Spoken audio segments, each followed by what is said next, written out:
Hello and welcome to Australia Remembers. I'm Michael Madden. I'm here today with Bill Williams. We're going to talk a little bit about my upcoming book, Dasher, the Kevin Wheatley VC Story. Bill is a retired warrant officer, formerly of 1RAR, about over 20 years in the Army. Bill served with Dasher in New Guinea and was trained by Dasher. And we're going to talk a little bit today about who Dasher was, what he meant to Bill and the men of 1RAR probably in particular, and his ongoing legacy. So g'day, Bill. Thanks for joining me, mate. Good morning, Michael. How are you? Very well, very well. Look, I'm really pleased you can do this. We'll just start off. I've given you a bit of an introduction there, but if you could just tell us a little bit more about yourself and where you fit into the 1RAR story. I first joined the Army in March of '63. Done my basic training at Kapuka, New South Wales, then went on to Ingleburn to New South Wales. It's about 30 k's out of Sydney to do my infantry corps training. And after 3 months of that, plus the 3 months of the basic training, so in September '63, I was posted to 1RAR at Holsworthy. And I happened to be posted to B Company. And in B Company was Dasher Wheatley. Dasher Wheatley was in 8th Platoon. The platoons were about 30 people. I was in 5 Platoon, but we interreacted with training, sport, everything that happened. Okay. And you deployed to Vietnam at a time when Dasher was still there. Still alive. Yes. Dasher, I believe, went to Vietnam in March '65, and we, being B Company 1RAR, we went over on the HAMS Sydney, and we arrived in Vietnam in early June '65, about 3 months approximately after. That's an interesting story unto itself. How, and we'll talk about that. How 1RAR got over there so quickly, and Dasher's role, I guess, in that to a point. Also about Dasher's legacy. Now, for people who don't know, who are coming to this cold, Dasher, Kevin Wheatley, was awarded the Victoria Cross in 1965 for acts of valour. The Victoria Cross, if you don't know, is the highest award for valour this country can bestow on any one of its serving members in the military, arguably the highest decoration on the planet. And his story of how he laid down his life for his mate Butch Swatton, who'd been mortally wounded, it beggars belief. It is such a stunning example of mateship and valour, and just pure love. I challenge anybody to find a better example. And it was one of those stories that resonates so strongly today. I mean, I know a lot of people who serve in the military. I never did, but so many people, even today, will tell you that they know who Dasher is. They still talk about him in the Army to this day, and they still hold him up as an example of what mates do. And we'll, as we go along, we'll talk a little bit about what happened. So to sort of get to the point where you fit in, Dasher was deployed to Malaya and came back, was promoted through to, I think, sergeant.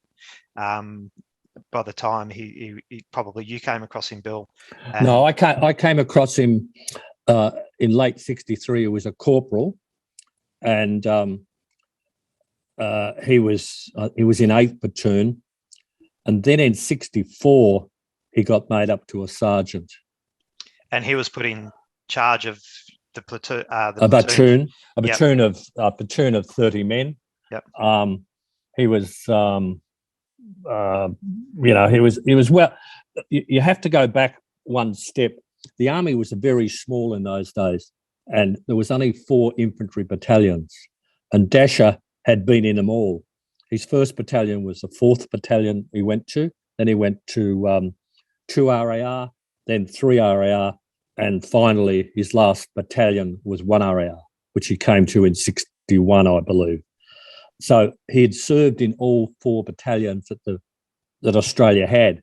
So he was well known as a person, a larrikin, a soldier in all 4 of them. So that also expands his he's what the guy was. And we can't, before we go on to the obvious things, we can't go past when you're talking about Dasher Wheatley, the larrikin, because that's yes, right the in this larrikin. book. Oh, the stories I was told, I can tell you, half of them Yes, didn't make it in. yeah. Well, I can imagine why. It was a very close knit society, the army in those days, because we all lived on barracks.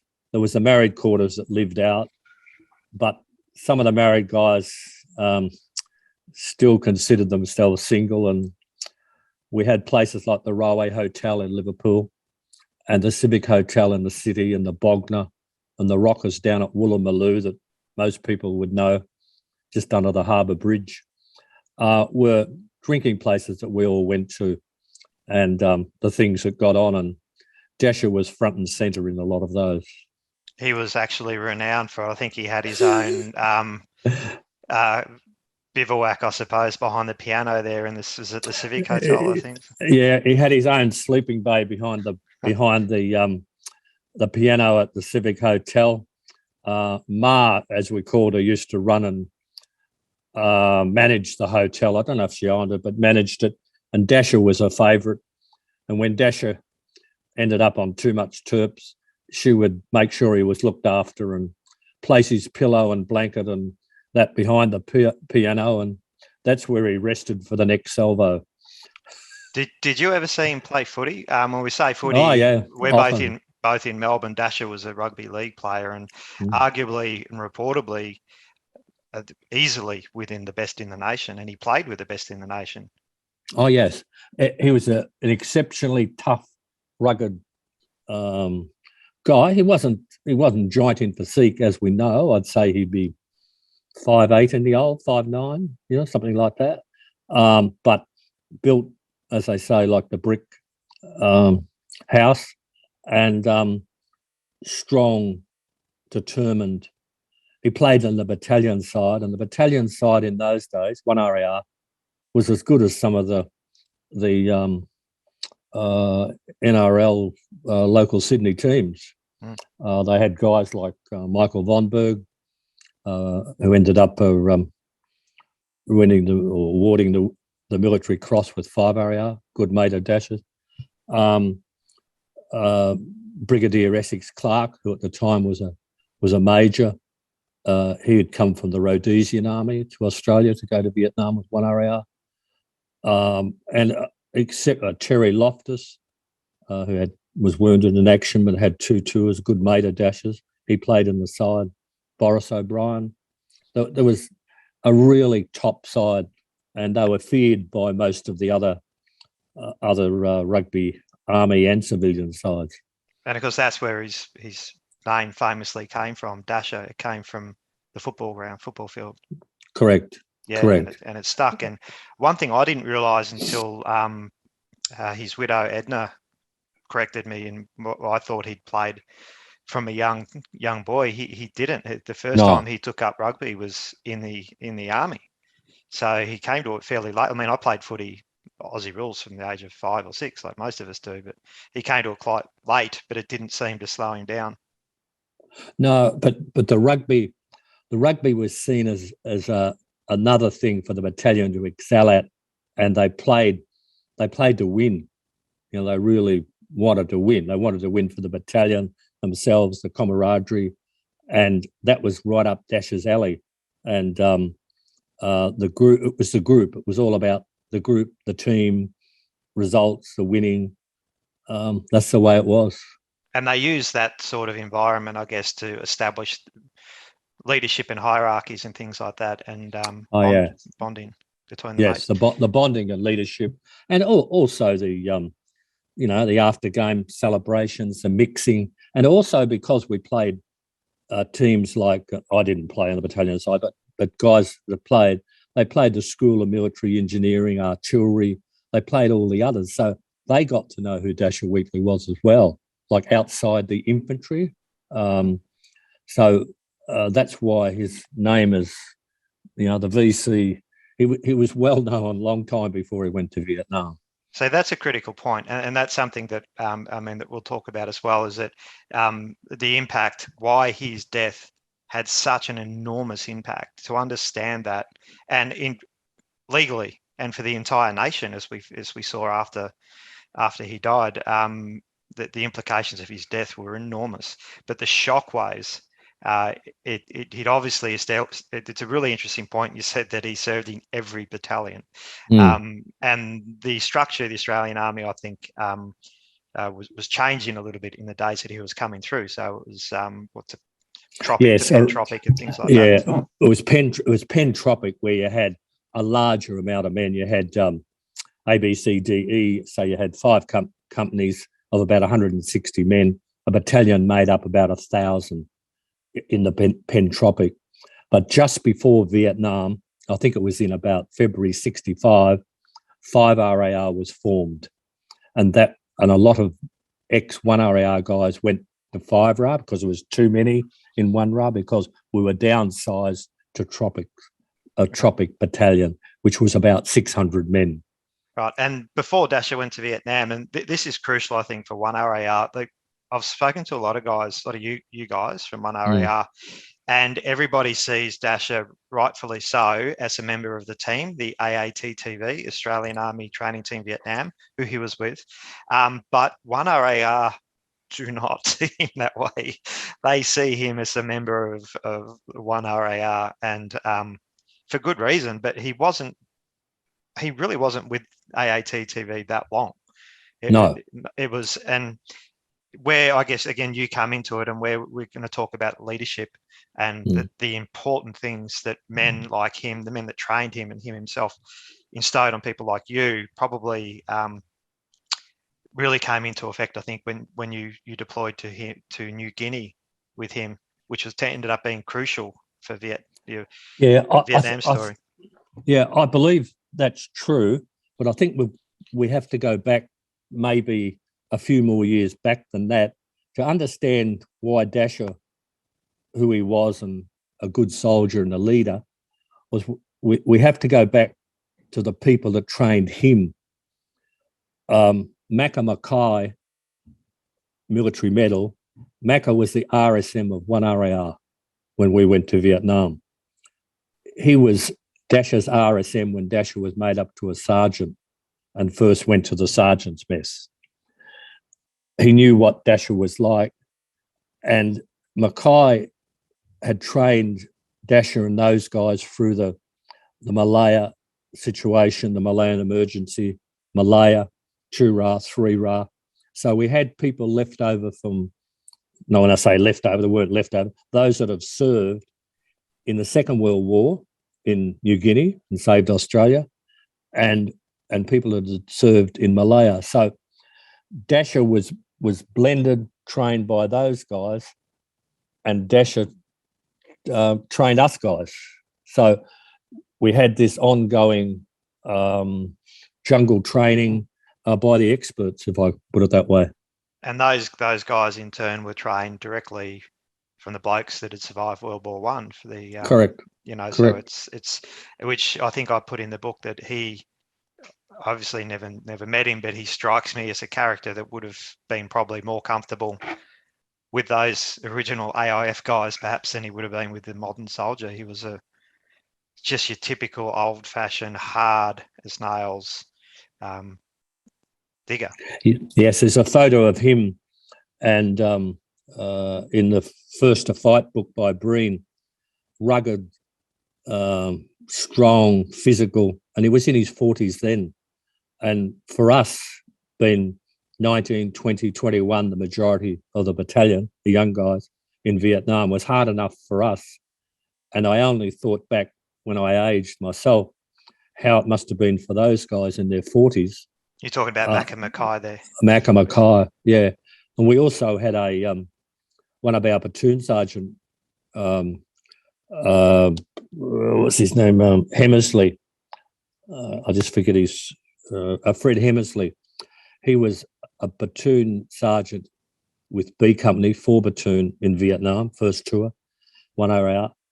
He was killed later on with the training team. and along with Johnny Durrington, another B Company 1RAR, was also killed with the training team. So the relationship for B Company, they're 3 guys that I knew personally and served with, they were all killed with the training team. And Wheatley epitomised those sort of guys. So when you deployed with Dasher to New Guinea, not many people know about that, that there was even Australian troops there at that stage. One thing you said to me, because I interviewed Bill for the book, and he was very, very helpful, as for a lot of other Dasher's friends who Bill connected me with. And one thing that struck me is that the impression that you get now looking back on that trip is that it was so beneficial to 1RAR that it almost felt like you were sent there deliberately to prepare for Vietnam, because what you did there was so close to what the sort of work that or environment that you would be in Vietnam, and that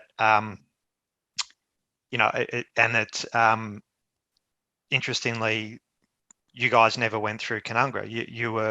You were just considered battle ready because you'd just come back from New Guinea, and so you were just sent. Is that right?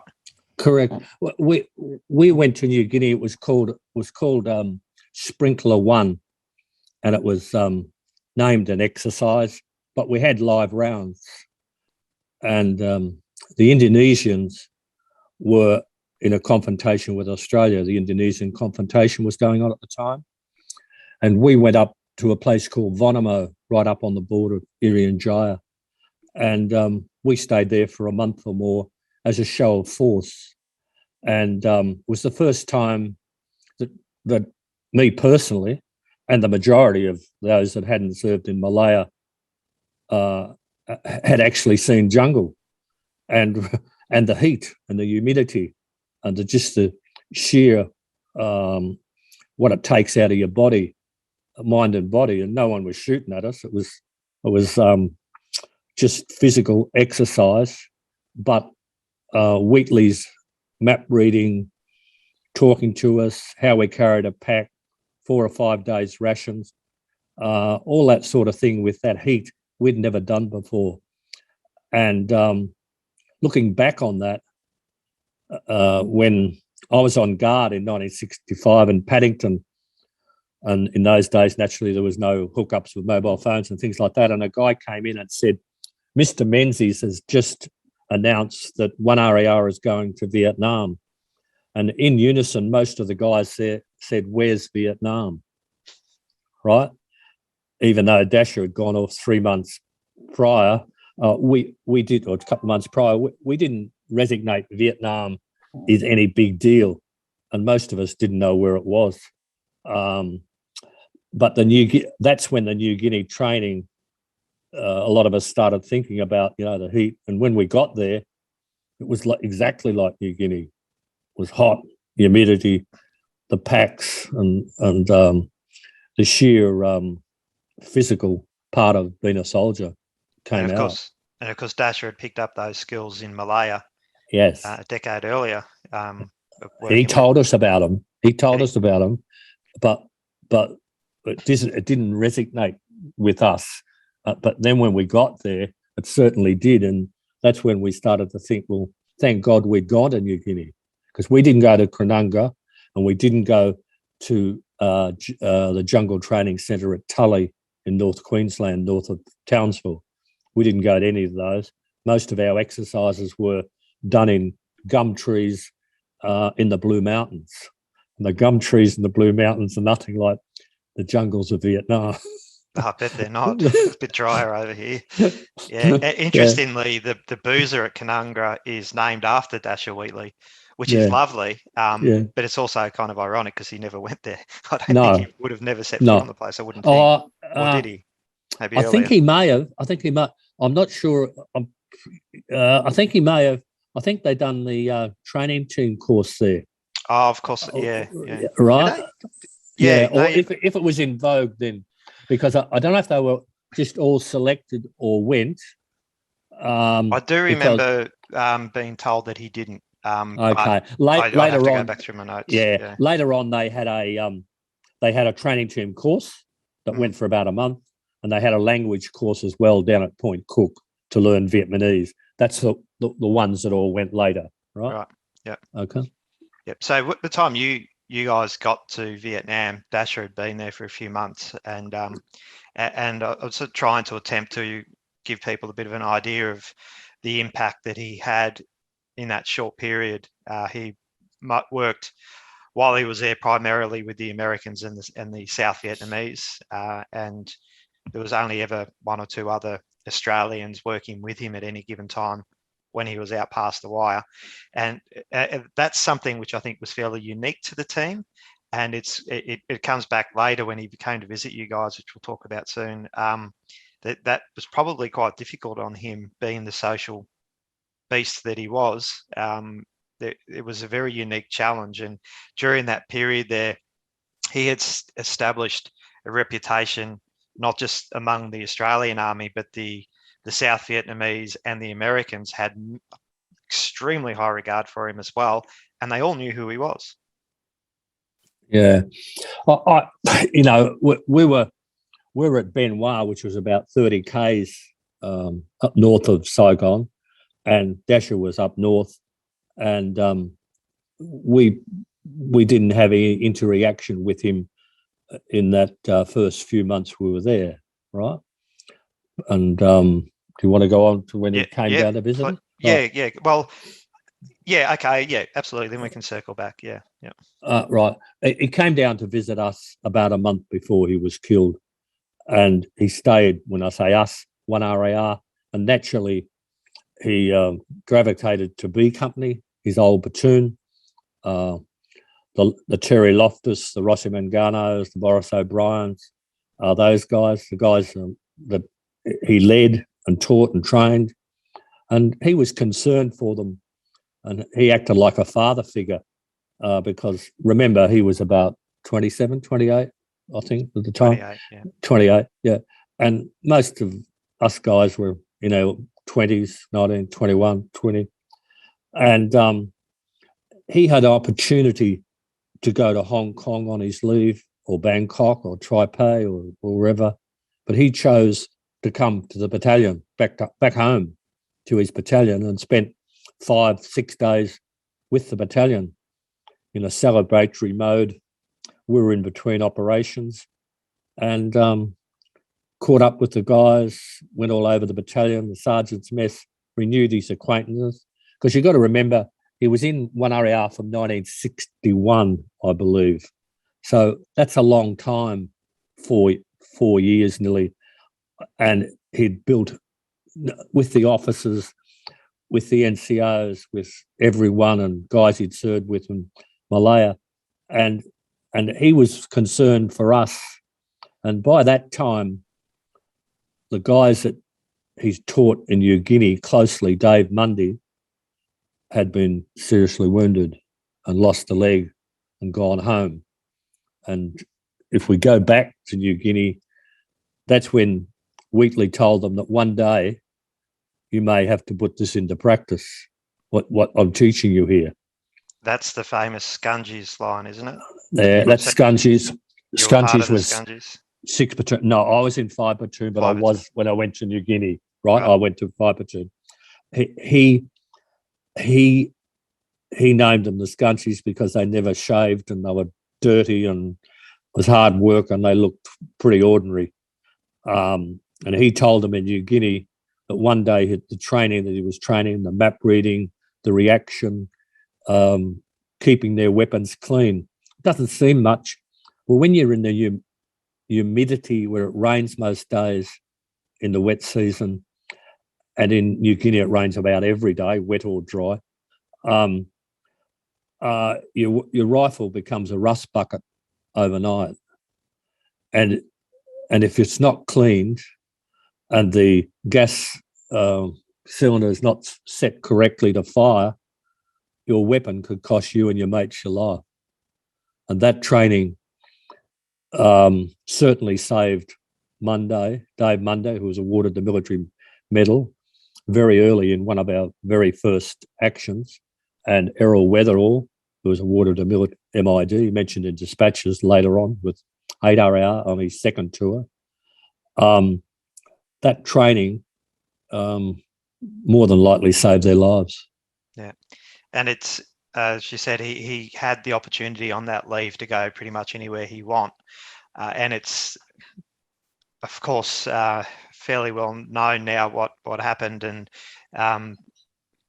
the letter that he sent to you guys after he left. But we'll get to that in a minute. But did he talk about what had been going on with him up to that stage? Because by the time he came to see you guys, he'd already, in particular, 2 actions he'd been involved with, which was staggering. And many battles and distinguished performances. 2 in particular where he was supposed to be decorated and never was. One where he ran out, where his unit, his company, was acting as a blocking force for another company.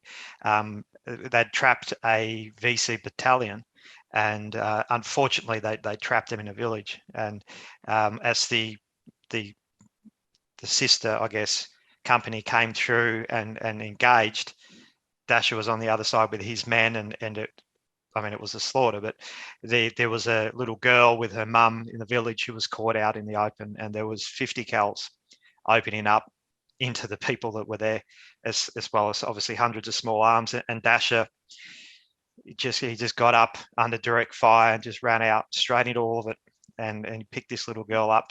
I think she was about 4, and he shielded her with his body under a barrage of fire, and including 50 cal fire from friendly fire.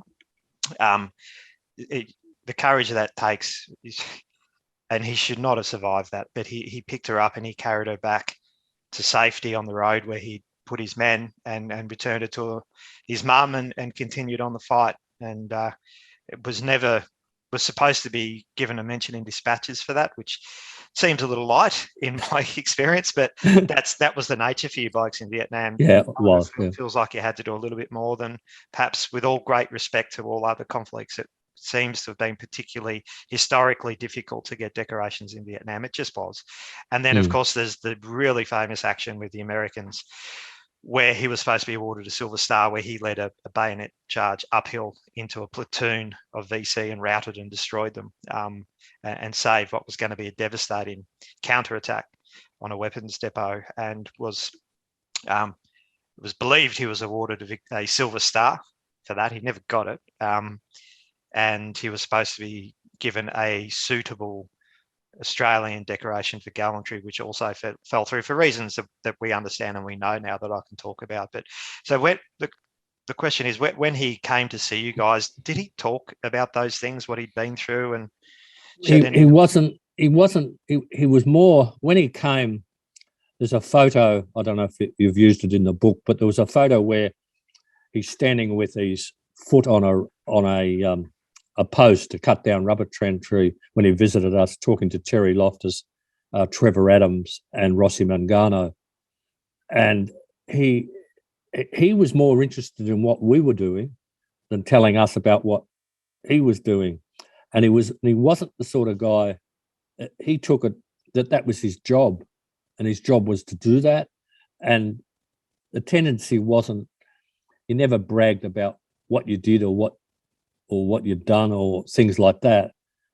And it was only by that time we'd been in action numerous times, and it was October, so we'd been there 4 months or so. So we were more interested in talking about the football back home, or the races, or families, or whatever than that. And we just got on about more that side of us. That's the way it was, you know. And of course, 1RAR had its share of catastrophes as well, with the hand grenade accident and things like that by that stage too. Yeah, we in Australia we used to have a hand grenade called an M36, which you have to put the primer in the base of the grenade, and then the grenade became live.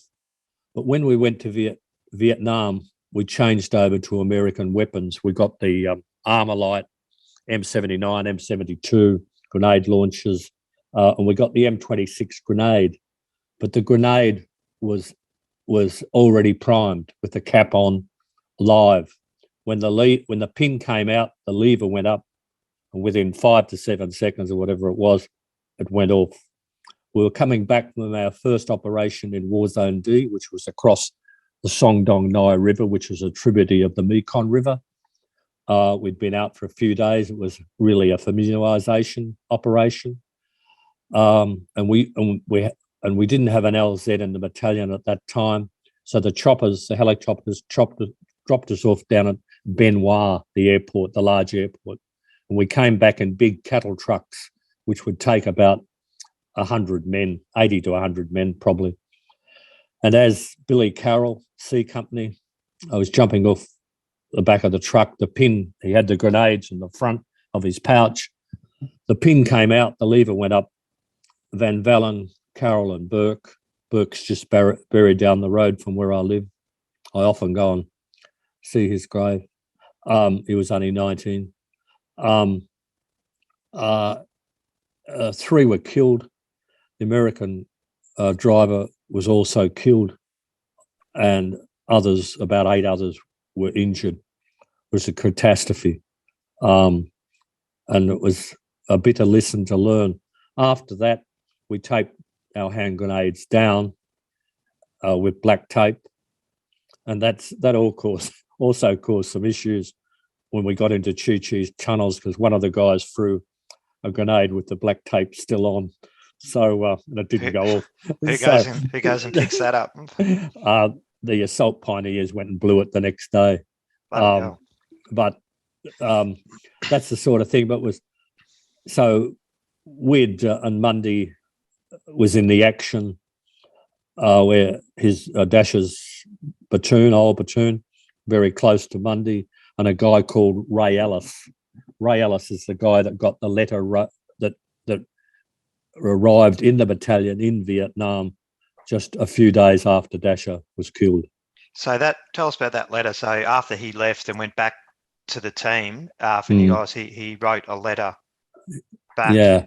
Yeah. It's now in the 1RAR Museum in Townsville, the letter, and because Ray Ellis's father was in the first waves of Gallipoli, so it gives you an idea of the continuation of service. First World War, Ray's father, first wave into Gallipoli, naturally survived Anzac, came back, had Ray, and 50 years later, nearly to the day, 1RAR was in Vietnam. And Dasher, when he went back, he wrote a letter to Ray telling him to, how great it was to catch up on all the rest, but look after themselves, keep their head down, all the rest. It's all in the letter. And Hallam Balong, he's dead. And you'd received news of Dasher and Dasher's death just a couple of days before that letter arrived. Is that right? Yeah, on the morning of the 14th of November, I think it was Don Simmons, right? I'll just read, if you mind, I'll just read you this. No, please do. On the 14th of November, news of the death near Da Nang, one of the battalion's most respected and colourful characters, caused strong reaction within the ranks of the young and old soldiers alike. For the diggers of 1RAR, the death of Warrant Officer Kevin Dasher Wheatley increased their anger at the perceived cowardice of the ARVN, which was the South Vietnamese Army, and the denial by their US brigade commanders of the opportunity to assault Hill 82 and take revenge for Parker and Gilson. They were 2 soldiers of A Company 1RAR who we lost in action. So there was a combination around about the same time of 1RAR lost 2 of our members, Parker and Gilson, missing in action and killed. Wheatley was very popular character in the regiment being the 4 battalions. He epitomised the rugged individualism which diggers liked to associate with Australian infantrymen. He was tough, wild man, good soldier. Staff Sergeant Doug Fife a long time member, Second World War career later, told reporters at the time, he never changed much, but always had a smile when things went wrong. You could fill a book about Dasher's story. I bet he took a few with him, another soldier said. It would have been a mistake he made that he got killed. It wouldn't have been a mistake he made that he got killed. You expect someone else to get killed, but not Dasher. The battalions come and go, but Dasher went on forever. He was a legend in the regiment for his beastly acts, games played when intoxicated. Everyone in the battalion knew Dasher. And it goes on to talk about the action of being wounded. And you've read that out of... I've taken that out of Breen's book, First to Fight. Mm-hmm. And there's the line here that the bravery of Wheatley, who was awarded the Victoria Cross, no one would expected any else. People expected him that he may be awarded the cross. So we'll just circle back a bit now for people who don't know the story, and I'll outline it briefly, and then if you could talk about the impact it had on you and your mates when you heard the story, and then of course you heard of what he'd done, and then the follow-up news about the VC. So Dasher, as she mentioned, was working with the South Vietnamese primarily, and with some Americans, and he was out on patrol. There was another Australian with him on that patrol, Butch Swanton, another AATTV warrant officer.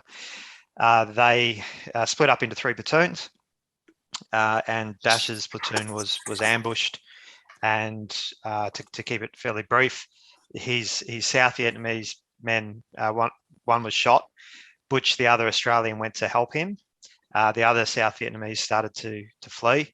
They were under immense fire, and Dasher a number of times tried to get a counter-attack together and get the men together to assault, to fight back, and to keep them organised. He did a pretty good job. While he was doing this, Butch was trying to carry this bloke out of the line of fire. They were in a rice paddy that was 200 or 300 metres away for some bush, and there was a village off to their south, I think, on the other side of a river, and it was primarily the fire was coming from that village, and a little bit of sniper fire from a road to their west. So they were surrounded on 2 sides. Cover was a couple hundred metres away, and they were in a rice paddy, so it wasn't a good situation. And of course, they were operating, as the special forces often do, outside of the range of artillery support. So his only option was to call in medivacs and air support, which he did, and to recall the other 2 platoons, which he did. The air support wasn't available and didn't arrive in the other 2 platoons. One didn't come, the other did, led by another Australian, but it would arrive too late. So eventually, Butch, carrying this guy, was hit with machine gun fire in the chest and went down. So Dasher went to him. The rest of his men left, apart from a young South Vietnamese medic who advised Dasher that Butch was finished, that he was going to die. Butch was still, by testimony from this medic, was still alive. And Dasher just refused to go. And by this stage, you've got 2 Australians and a South Vietnamese medic. One of the Australians is dying. The other one, Dasher, is running out of ammunition, and you're facing what we now think was a company of people. It wasn't just a platoon. It could have been 500, 600, 700 people coming through. So it wasn't a good situation, and help was not going to get there. So the obvious advice was to leave Butch and to go, and he refused. So Dasher carried Butch in the open under immense fire for some 200 to 300 metres back towards the bush, where he and the medic took off. Just as he was approaching the bush, another South Vietnamese guy who had previously fled saw this and was quite taken by what Dasher was doing. So he ran out and helped Dasher carry Butch the last 20 metres or so to the jungle, and they settled him down and examined him again and said, look, he's moments away from death. You need to go. And Dasher just refused. He again, a section of the enemy, I think it was about 18 people, had broken off and come through in pursuit of them. Dasher was out of ammunition.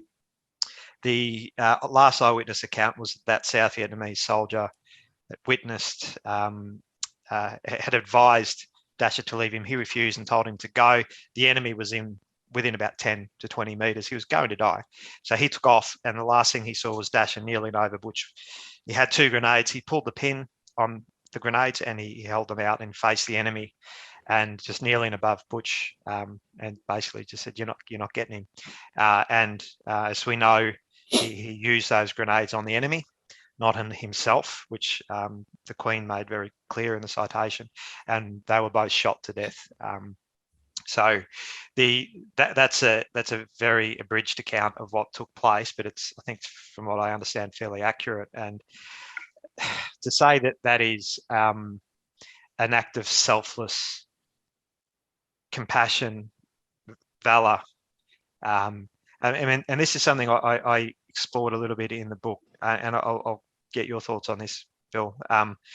Dasher was not an idiot. He was an intelligent person, and he was very aware of what the Viet Cong did to people when they caught them alive. Now, I think that his valour goes to another level here, because he would have not suspected, known what they were going to do to Butch. Ideally, they wouldn't have just shot him. They were going to torture him and probably skin him alive. That's what they did to people. And Dasher, to stay, would have been expecting to face that same treatment. He would not have been expecting to be shot as he was. He could have blown himself up with the hand grenades. He did not. He would have been fully expecting to be captured and tortured and perhaps skinned alive. But he stayed because he refused to let his mate go through that alone. And I think, I wasn't there, but I think that's probably what was going through his head. The enormity of the bravery of that is beyond the scope of anything I've never read anything like that. It's incredible. And you then got to ask yourself, why didn't that happen? Why didn't they capture them? Why did they shoot them? Because they overran them, shot them, and left immediately. And I think from what I've found out, and I think a few other people agree, that the Viet Cong were probably being put under a significant amount of pressure from the other Australian platoon, the other Vietnamese platoon led by Captain Fazakis, who'd re-engaged them back in the rice paddy and was putting an enormous amount of pressure on them from the rear, which saved Dasher and Butch that fate, I think, where they killed them and they just had to kill them quickly and get back out. And interestingly, those men who killed Dasher ran into Fazakis after he'd wiped out a good part of them, and him and another American staff sergeant by the name of Sershin killed them.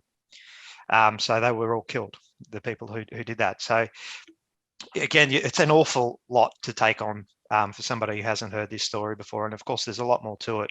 So you guys have just been visited by this man, this legend, who's come to see you, and then within a week or so has been killed. And then you receive news not only that this superhuman person has died, but the nature of his sacrifice, of what he had done.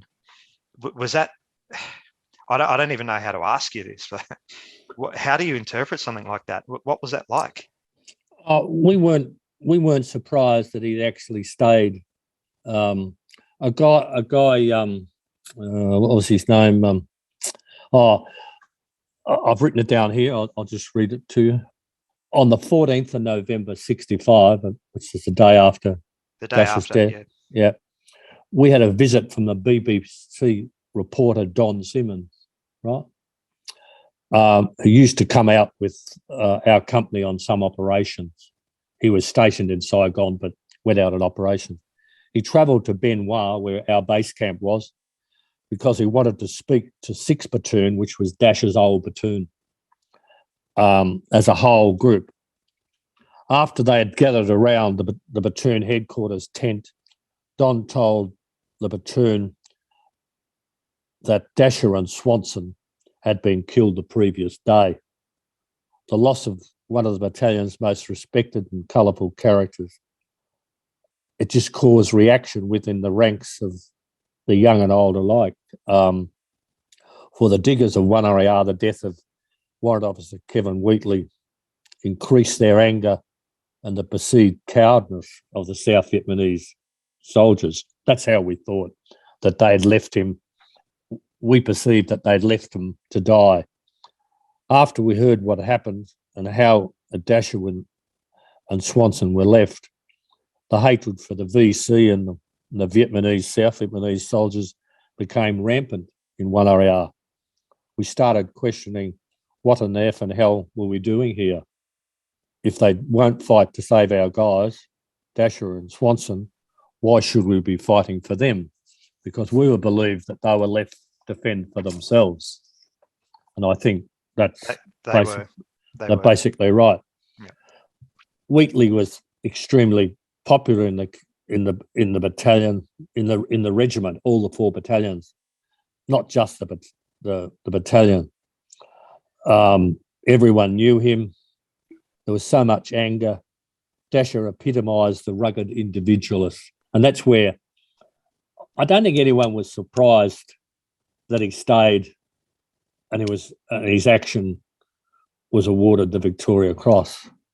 I don't think anyone was surprised. When the diggers like to associate with, an Australian infantryman, he was tough, he was wild, he was a good soldier, he knew how to party, but he was a good leader. He had the ability to switch off being a party man and switch on being a soldier and a leader. And that, as we all know in life, some people haven't got that. After that, we wanted blood. We knew we would like to take a bunch of the pricks with us, but we never expected him to die. Not Dasher. After he died, we were in a foul mood. A couple of weeks after that, a good mate of Dasher's, Reg Hillier, was killed. 4 Platoon B Company. Reg was known as a cowboy because he'd worked as a stockman in Northern Territory before he joined the army. He was a good-looking guy, just like Wheatley. I used to go to a hotel called the Civic Hotel in Sydney a lot, where that's when the morale of the battalion completely plummeted. It was like too much to bear at some times. Yeah, That gives you an idea. Did the news that he was going to get the VC do anything to soften the blow? Was it just too deep? I wrote this some time ago. We heard that Dasher would receive the Victoria Cross. We actually, I believe Don Simmons told us, right? Because when he came in from headquarters, that the action, either he overheard people talking or whatever, but we heard that Dasher would receive the Victoria Cross for his action. But it did not really do anything to dull the hurt and the anger. I'd never heard anyone in all my decades in the military say a bad word against Wheatley. And when he got the VC, everyone said he had earned it. He should have got it. Not one person even questioned it. In the case of Wheatley, there was never, ever any doubt that he should have got the Victoria Cross. It still does not help because we always thought he would get one eventually. He was that type of guy. When I say that, you must understand he was not blasé about what he did. He was cool, calm, collected, battlefield commander. His actions always had the end product, an end goal. It was no surprise to anyone that what he did. He's never going to leave Swanson behind, no matter what. That's basically what it was. That's brilliant, mate. Yep. And I think that's another thing too, isn't it? Bush would have known that. Yeah. He would have known that. That means something. And I think I put this in the book, that not just that's an Australian digger kneeling over me as death's coming, but that's Dasher Wheatley. He's not going anywhere. He would have known without a shadow of a doubt, number one, that he was about to die. Number two, that it wasn't going to happen alone. That he was not going to. It's impossible to understand what that must have meant to Butch. Yeah, there is in the army in those days, and I'm sure it's the same today. The ethos of not leaving your mate behind is strong. extremely strong.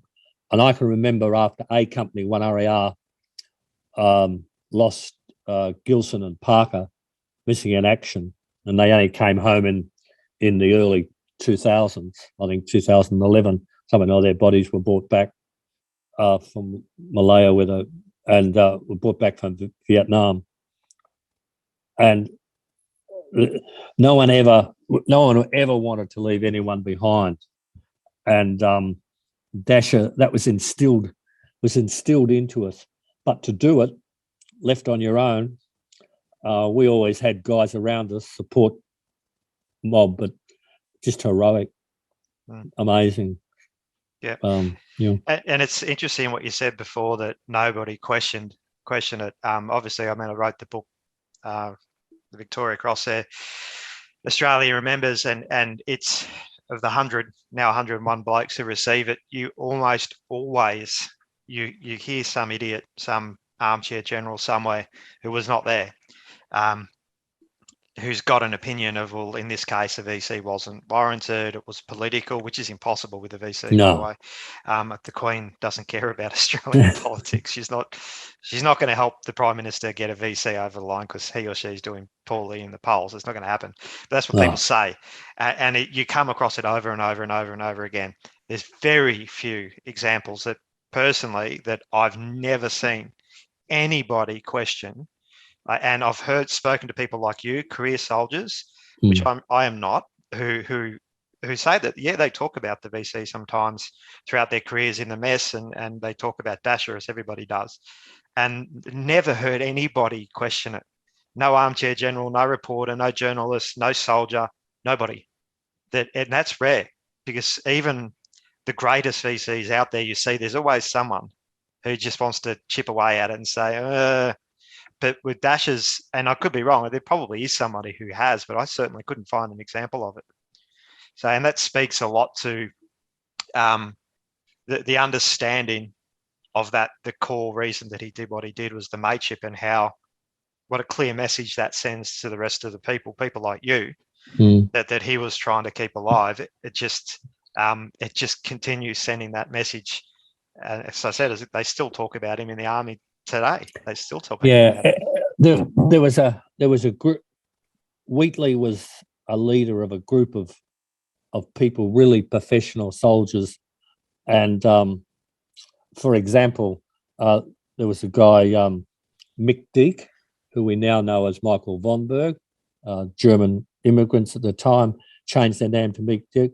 Mick was, as a platoon commander, was awarded the Military Cross with 5 RAR. He was a great mate of Dasher's. Dave Mundy, awarded the Military Medal, wounded in action, lost a leg. Terry Loftus, great mate of Dasher's, mentioned in dispatches, wounded in action. Reg Hillier, killed in action, mentioned in dispatches, great mate of Dasher's. Was killed just a little while later, 29 November 65. Errol Weatherall in 6th Platoon, mate of Dasher's, was wounded, awarded the MID. Rossi Mangano, great mate of Dasher's, wounded in action, lost a leg and lost a foot. They are the group around the time of soldiers, and when the battalion heard that he didn't leave and what he did, no one expected any different. People believed that that's what he would do. He was that sort of guy. Yeah. Just exceptional. It's an impressive list of decorations and service, isn't it? It's a unique bunch of people. And they were his platoon, or great mates and friends, like Michael von Berg, Mick Deek, same guy, Dave Mundy and Loftus and Hillier and Weatherall and Mangano all went to New Guinea with Wheatley. He all told them that one day you may have to put this into practice, what you're doing. And his teaching, his training, because you've got to remember he'd been to Malaya in the Malayan emergency, and served with 3 RAR and 2 and 4 RAR. So he'd had a lot of experience. He was, 28, 20, whatever it was, 27, 28. Young, isn't it, really? for that much Oh, experience. it is, but he joined the army at 19. People don't know that, or people might know that his brother was killed in a grenade accident down in Puckapunyal. Yeah. Yeah. So they had it in their had it in his blood. And of course, But his old man went to Africa in World War II. He was a digger too, and came back. Again, I spoke to Dasher's sister. She's a lovely lady. She's still alive, actually. He came back a changed man, and was not an easy person to live with. And I, coming from a veteran family myself, and I was lucky with Dad had problems, but he was never violent. But I think Dasher's relationship with his dad was very difficult. And, you know, you can look back at now in hindsight, and he's clearly suffering from PTSD from what he'd been through in World War II, but they didn't know that at the time. And she said that role in service, some families just give and give and give. You know, you got the dad who went through that. You got Doc, which is Dasher's brother, who was killed, and you got Dasher himself, who goes out and gets killed, and you think, his poor mum, you know, she just endures all of it. She's got the husband who goes to World War II and comes back a changed man, not a nice man. You lose 2 of your kids, and then you get told at the end of all this that your boy, who you want to bury and give a kiss on the cheek to, we're not bringing him home because we don't want to spend the money to bring his body back. And that's another part, chapters in the book where, again, a lot of people won't realise that before Vietnam, Australia did not return their fallen. That they were buried in Malaysia and other places, including Vietnam. We didn't bring them, and Dasher was basically the first, or the second, really. But I think it was his story that changed the legislation around that. And since his death, it was such a big story that they wouldn't bring him home, and their poor mother, it just destroyed her. And then it turns out, I mean, this was the Don Lane show got involved. This was a huge story, because everybody knew who he was. So not bringing Dasher back, with all the greatest respect to the men, including another AAT TV guy, Scott, I think, who was killed a couple of weeks before, and a similar thing happened with him. But when they wouldn't bring Dasher back, people noticed, and this huge fight ensued, and some good people got involved, and in the end they brought him back. He was the first, and they changed the policy that we bring everybody back now, and the total cost of bringing Dasher home was £300, and the Australian government didn't want to wear it, which is ironic considering that had he survived, it would have cost them more than that to fly him back. But he goes and he does that, gets the Victoria Cross, and no, you want to bring him back, the family has to pay for it. So there was so much going on politically around him, and his story was a catalyst for so much. And the Americans got really heavily involved. A mate of his, a US Marine by the name of Jim Lowe, who he served with for a long time before he moved down to the A team and was finally killed. He saw a lot of action with Jim. He took a helicopter and flew around Vietnam trying to raise money to help fly Wheatley back. Did you hear any of that noise while you were over there? I doubt that you would have. Well, our first three, Van Bellen, Burke and Carroll, that were killed in the grenade accident, they were brought home, right? There was a hell of a blue, but they were brought home, and some guy took up a collection. I think it was a Sydney paper, and they were brought home. But then all our guys were buried in Malaya. Red Chillier. So the army didn't pay to bring those three blokes back to civilians? No. The public. There was a public. Someone in the public paid for it. I think a Sydney Morning Herald or someone paid for it and brought them back. But after that, all of them were buried in Terendak, I think, in Malaya. And then I think it was early 66. that they started to bring them home. And It because was January 66. was it? Yeah, because 1 RAR, the first battalion to go, my battalion, we never had any national servicemen serve in 1 RAR at all for the 12 months we were there. There was an agreement with the government that national servicemen would only start to fight in Vietnam when 5 and 6 RAR arrived in Vietnam, which was a year later. And so for all our guys, after them, they were all went and were buried, and they were brought home. And in about 2011, I think, dug up and brought home from Charandak and reburied. Reg Hillier's, Dasher's good mate, is buried in up in Northern Territories Cemetery, and others in Sydney and so on. He was the only Northern Territory soldier to die in Vietnam, wasn't he? He was, yeah, Reg Hillier, cowboy Reg Hillier. Yeah. He was a unique personality, laid back, much like Wheatley, really. Probably that's why they got on so well. Good mates, along with Terry Loftus, who was awarded an MID for trying to save, well, he did save Rossi Mangano, who lost a leg and a foot. They were all intertwined and so close, because in those days, it was a regular army. You served for 3 or 6 years. They were the minimum times you could sign on for. So you got to know everyone, and it was like a family. And in your time there, I mean, you obviously survived the war and came back. What are some of the leadership things that you took from Dasher and that group of men that he was with, and that helped you in Vietnam? And more importantly, because you're a career soldier, that after that, in your career training younger men, that you were able to pass down to some of the men who probably ended up going to, maybe it was after them, but if they didn't go to Afghanistan and Iraq, they certainly would have trained the people who did.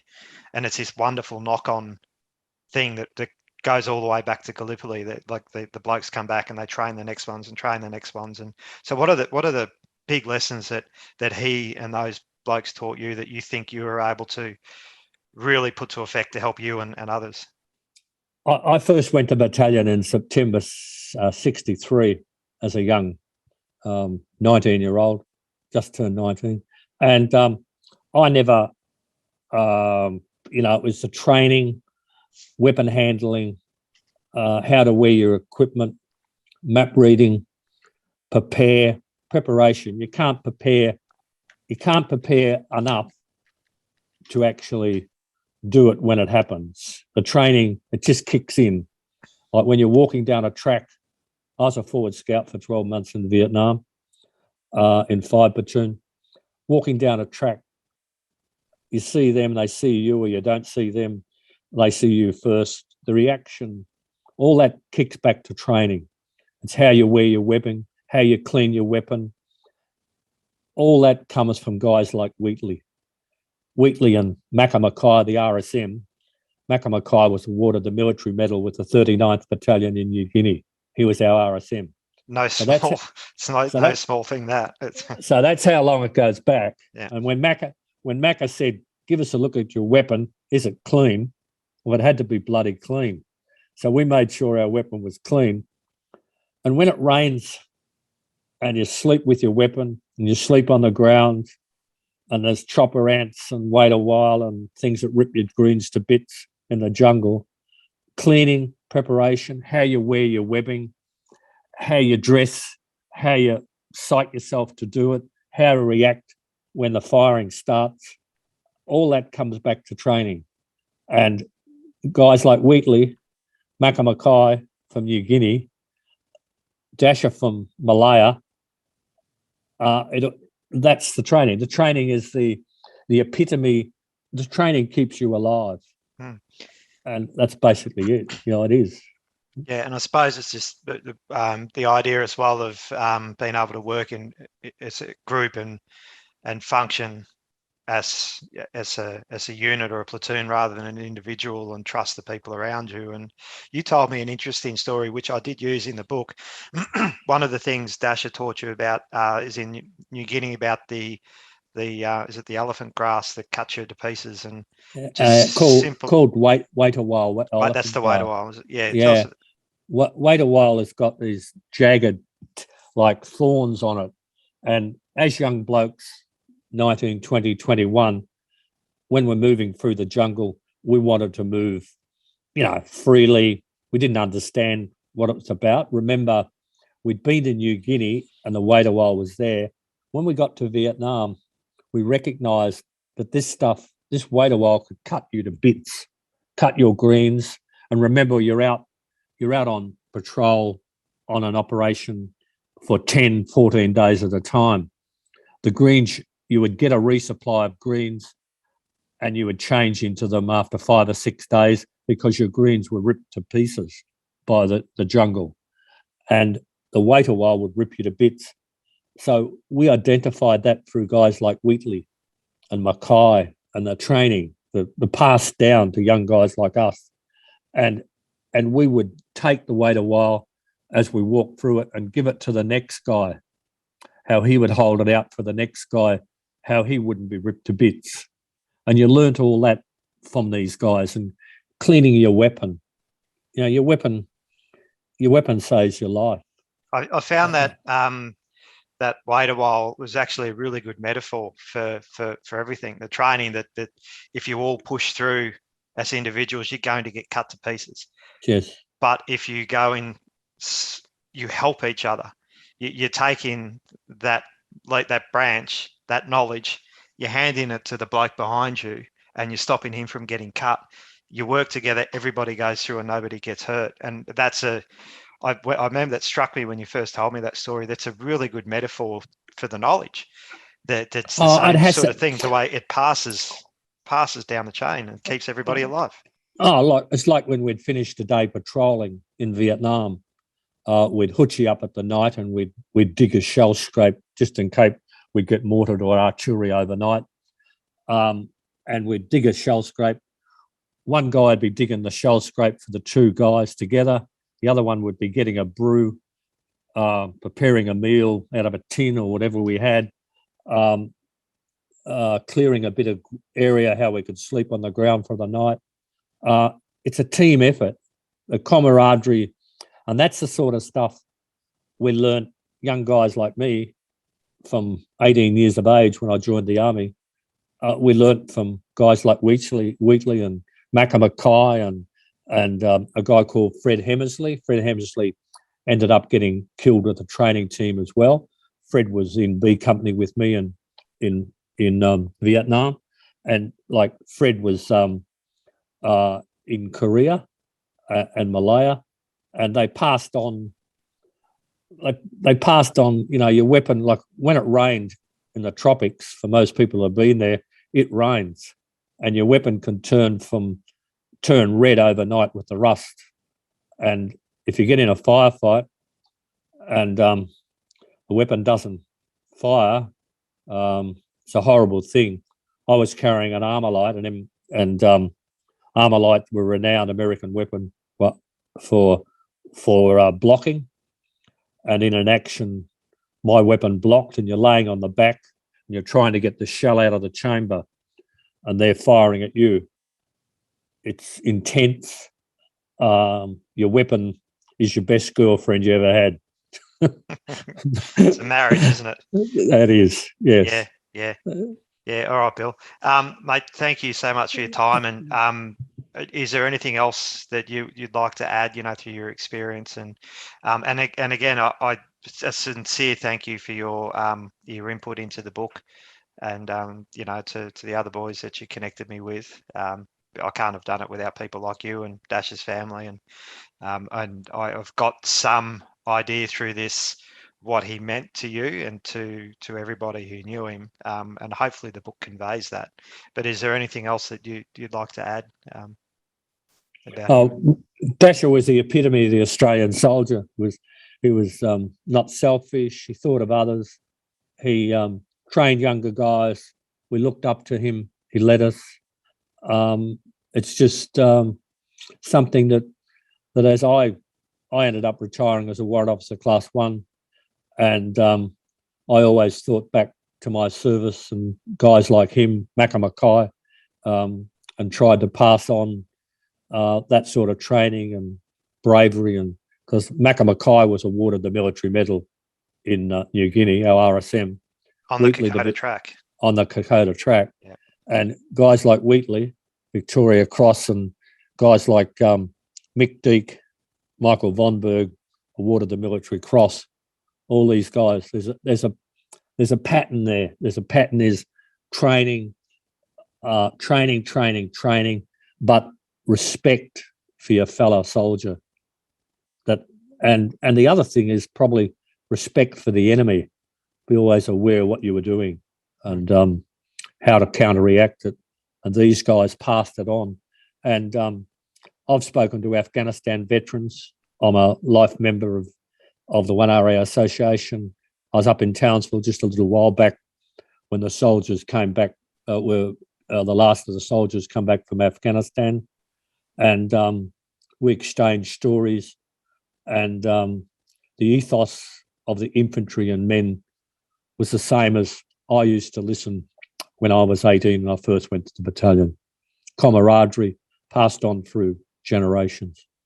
It's interesting, isn't it? Like my work as a medal mounter, I mount medals for soldiers and their families, and so I talk to military people and military families a lot. And it's you always hear people say, young people these days, they're not like the diggers of old. You know, if these guys ever went to war, they'd shit themselves and they'd fall apart. Well, it's contrary to the evidence of what I've seen and what it's just not true. They're the same. There's no difference. There's no difference. There's no difference. They might carry an iPhone. Yeah. They're in track with others. I spoke to an Afghanistan soldier, and he was telling me that the worst thing was that he was talking to his family in Townsville, and the mum was going on about the kids playing up. And next minute, he was kitting up to go out on patrol. And I thought to myself, who had it the hardest, me or him? Because we didn't have any phone calls home, right? And I thought he did, because when you go out on patrol, within reason, you've got to have clear mind, clear what your objective is, and actually be focused. The guy in Afghanistan was focused on his kids back in Townsville or other issues. It's a harder job today, I believe, than probably when we were doing the job. It's a really interesting point, isn't it? Because it's what you said before about Dasher had that ability to switch gears, which made him fairly unique in that from all reports, once he walked back onto base, he was just a different human being. But once he went out past the wire, he was perfect. Yes. But he didn't have, with the blokes today, you're literally face to face talking like you and I are now. Yes. With your I've got a 6-year-old daughter. Could you imagine she's broken a leg or something, or your wife's sick or something's going on at home? You're talking like this, and like you said, half an hour later, you're out. You're on patrol. How do you turn that off? How do you? I don't think it's helpful. I personally believe it's not. I'd find it hard to cope with, because when you switch on, like when we used to have the wire around our battalion at 1RAR at Benoit, our base north of Saigon, and when we went out through the wire, you became alert, your mind went up, the tension built. You didn't want to be thinking about Jimmy back home going to school or issues with mum and dad or whatever. You had to focus. Like it's life or death stuff, and I look up to the guys from Afghanistan for what they did more than our guys, because our guys were on a mission. In most cases, it was 12 months or more. We knew what to do. We knew we wouldn't be going home unless we were in a box or wounded or whatever. The guys in Afghanistan picking up a phone, talking to their wife about their kids in Townsville or Holsworth or whatever, must be hellish and hard. Yeah. And I really look up to them.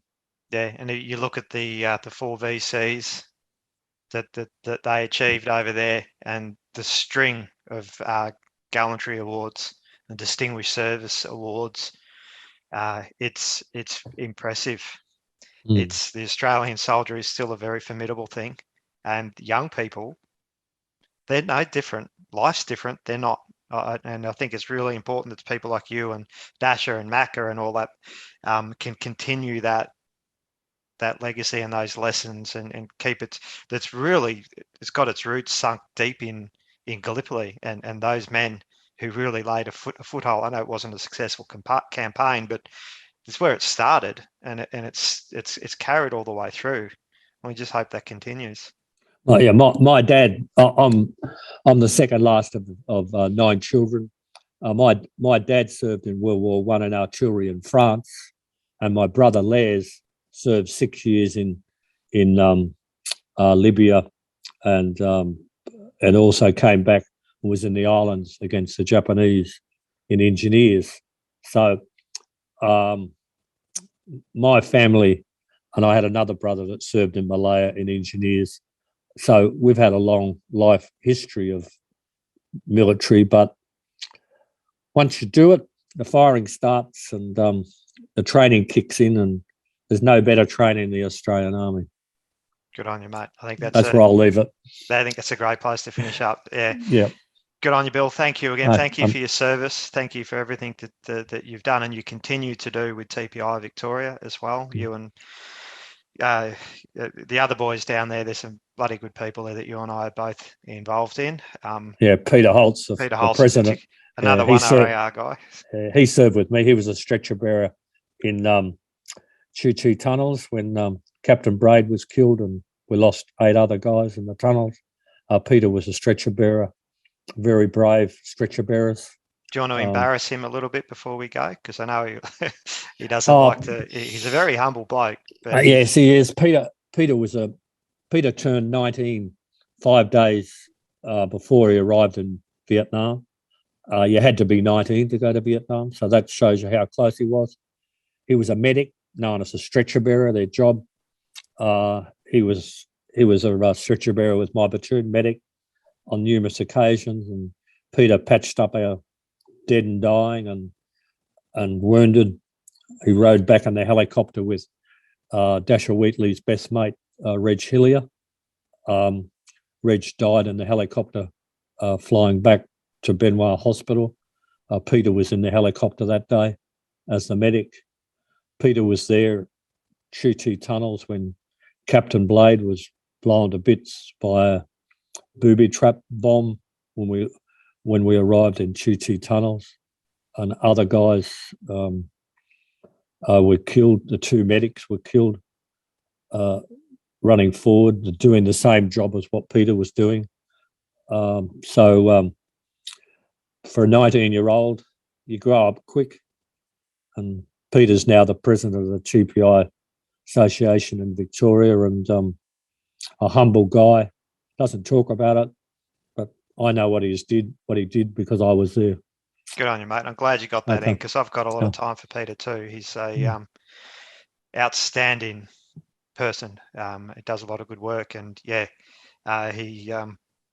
he's helped me a lot. The situations before he doesn't even put a second thought to it. He just does it. He just does it. Yeah. No. Good on you, Bill. Thanks for your time, mate. No, thank you. Take care. Bye. You too.